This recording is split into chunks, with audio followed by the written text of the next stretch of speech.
Chào mừng quý vị và các bạn đã cùng quay trở lại với chương trình Việt Nam trong tim tôi. Và ngày hôm nay chúng ta sẽ tiếp tục gặp gỡ bác sĩ Rafi để tìm hiểu xem một ngày làm việc của ông ấy như thế nào nhé.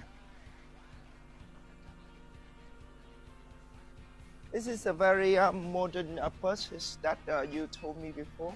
It's not modern. It's the norma in the United States. It's modern here, but this is the normal thing. In Vietnam, most of the ambulances are for transport. They are minibus. These ambulances are to work. You can work in this car. It's a working environment on 4 wheels. So you can go very far and you can still, you know. We do the diagnosis and the treatment, not just the transport. I want to create a 911 service, which has an aircraft, has a fleet of cars, and we can go everywhere. And I want it to be affordable for the Vietnamese patient, for the Vietnamese family. If you have a patient in Gia Lai Kon Tum, for instance, or in, I know where, in Nghệ An, and you want to move him to Hanoi, today it's impossible. Because the little Toyota ambulance is not equipped. The doctor and the nurse sit in the front next to the driver, family behind, and we go. This is not the way to do. This is the way to do. It's a whole driving emergency room on 4 wheels. Move, yes, because we have an emergency, so the car has to go.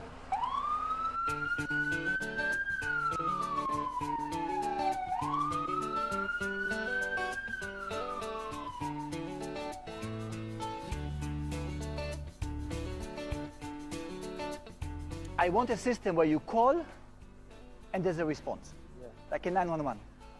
And that's what you see is happening here. Hotels, everybody calls us. By the way, it's a free of charge service. We don't charge. We don't charge for the ambulance.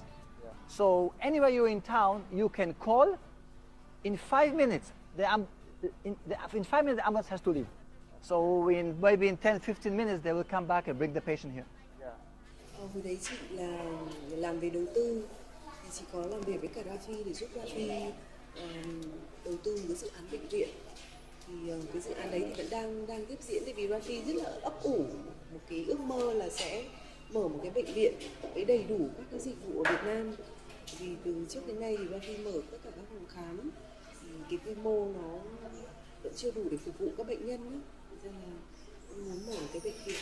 Ông ấy là một người có đam mê rất là mạnh mẽ về lĩnh vực chăm sóc sức khỏe. Nói chung là tất cả các cái năng lượng, thời gian ông dồn vào cho công việc chăm sóc sức khỏe rất là nhiều, làm việc rất là say mê, và ông lựa chọn các bác sĩ và y tá rất là cẩn thận.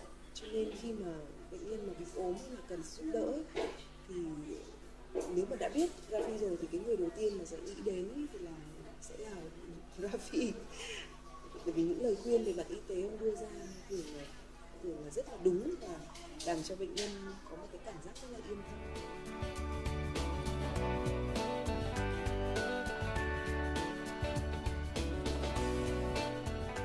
I always say, don't agonize, organize. Make it efficient, turn around. And that's one of the biggest issues, for instance, look in a hospital. The hospital I want to build is based on daycare. I don't want patients staying at night. By the way, today in the world, nobody builds hospitals. Nobody builds any more hospitals. They build centers which are super modern. Patient comes in the morning, procedure done, evening he goes home. He goes home. Nobody's doing it anymore. Some cases you stay in the hospital, but most of them, patient goes home and he comes back in the next morning. Something like in Vietnam is not because in Vietnam, the profit is to keep the patient as long as possible in bed. No, that's wrong. The patient should be at least time in bed. He should go home. If he stays in bed, he will get infection from him and from him and from there and from that. So it's a turnaround thing. And it's a different concept. I want short time because short time is also cheap. And cheap is affordable.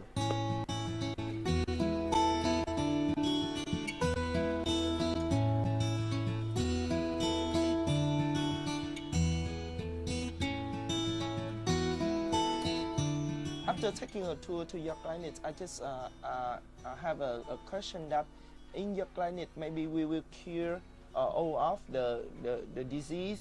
But how about in case that we have a serious or dangerous disease? Give me an example. For example, people they have some of thing that they need to go to the hospital. Example. I don't know how to use the word in can we use Vietnamese. Ví dụ như là chúng ta có chấn thương sọ não, right? Hay là chúng ta có những cái bệnh u não, cancer, something like that. Yeah. Perfect. Perfect. I will tell you something. Okay. Hospitals are failure of the primary care system. If you would have a good doctor and a good relationship with your neighborhood clinic, you would come with cancer or in a very, very early stage, because he will prevent it down the road. I can't do everything. Unfortunately, Vietnamese patients are coming many times, most of the times, too late. Because they go only when it hurts them, and because it costs money. So let's wait, maybe it will go away. Sometimes it will, sometimes unfortunately it will not go away. It will not only not go away, it will take you away. And this is where I come back to the health insurance. But if you would have a health insurance card which has agreement with the clinic, and you come in and say, hi, I'm from insurance A, and I say, yes, thank you, sign here, you don't have to pay anything. It's cashless. The insurance pays later the doctor. You will not hesitate coming. You will come more. You will come because you don't have a problem of paying. You just now have a problem of priority and time. And that's the beauty of health insurance. Health insurance prevents hospitalizations. Let's not go to the hospital. The hospital should take care of really sick people, really sick people. As I may heard that from your house that your clinics have also some other charity activities. Can you tell me some of activities that you have done before until now? We did activities in Kontum. We done in Quang Binh.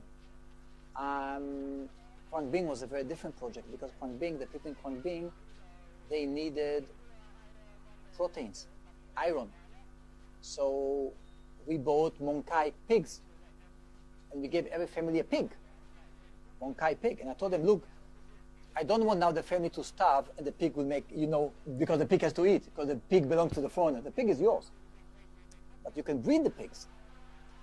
I bring in doctors, I bring medicine, I bring equipment, I bring donations from the hotels and towers and everything.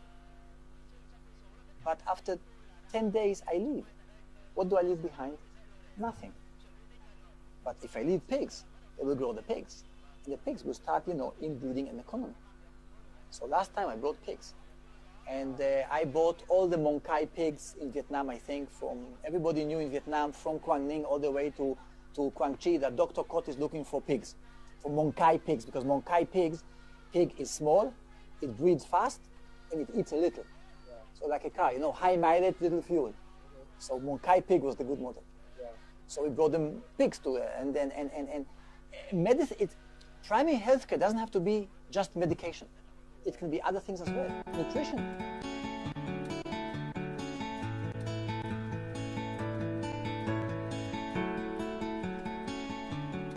What do you think you and your clinic contribute to the system? We contributed competition. We contributed a clinic with a good name, with a homogenic and 24/7 good service. We will contribute a hospital, and we contribute in innovations. And yes, we are champions of the kiosks, not of the department stores. Okay, so we are good in polyclinics, and I'm convinced that this is the way out. And this is the way out for Vietnam. And we take care of a lot of the foreign community. And don't forget that the first question that a foreign investor who comes to Vietnam is asking, 2 questions. Where's the school? Where's the clinic?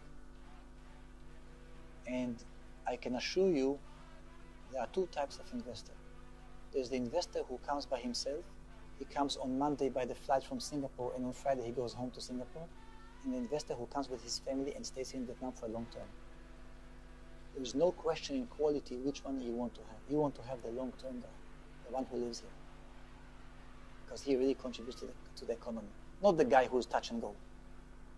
And this guy will not come if there will not be proper healthcare facilities. And it's a fact. After 26 years working in Vietnam, what is your biggest dream?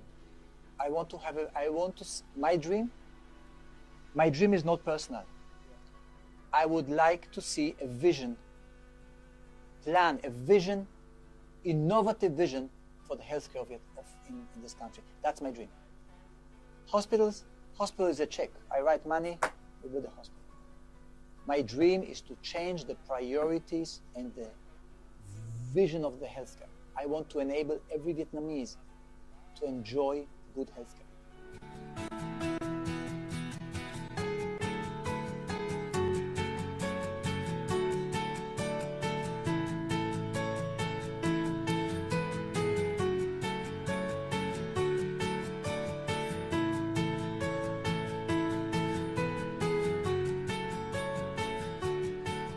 Thank you very much for sharing with us so many useful informations and even your biggest dream until now. Yeah. Before we finish the program, do you want to say anything to the viewers together with me? Yes, sure. Okay. 1, 2, 3. Hãy cùng tôi yêu Việt Nam. Thank you, and we have a small souvenir for you. Thank you very much. Okay, this is your small souvenir. Wow. Yeah, you can hand it in your office. Thank you very much. Yeah. That's very nice. Thank you very much, and hope you always take care and have more and more contribution. Thank you to very Vietnam. much. Thank you. Thưa quý vị, chúng ta vừa đến với những lời chia sẻ rất là chân tình và cũng đầy tình cảm mà ông Profi đã dành cho Việt Nam.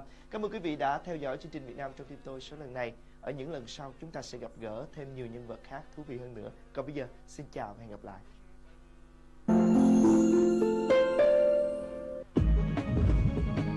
Boss, hãy cùng yêu Việt Nam.